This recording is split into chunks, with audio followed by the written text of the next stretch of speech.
Here are my least to most favorite greatswords in Souls games. Number 4, Dark Souls 3. This has kind of bored me out because of the massive weight that was put on, which is why I said Hovel's Ring on the greatsword build. Also, who didn't get the good strong attacks like in Dark Souls 2 when you attack backwards, and it just didn't entertain me the most. Number 3, Dark Souls 1 greatsword. This entertained me more than on the Dark Souls 3 because this appears to be the lightest greatsword out of all the Souls games, and it's the only greatsword that has the thrust attack for its strong attack.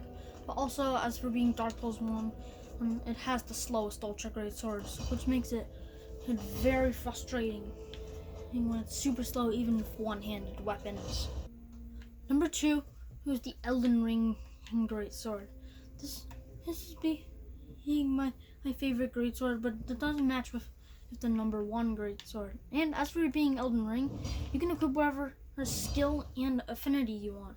So, Lion's Claw and Blood, probably the best bleed heating build you could ever have. Plus, the strong attack is another horizontal swipe, which I wish it was just something else. But it did the same thing like in Dark Souls 2 and 3, which appeared to be one of my favorite greatswords in Souls games. And the number 1 is Dark Souls 2. I like this the most because, well, you've seen that video earlier. I like its chop downs.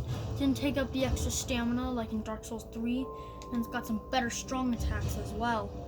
For the backwards attack, it's like this. The attack while two-handing. It's still really good. Comment down below what your favorite Souls greatsword is and what your favorite variant of it is.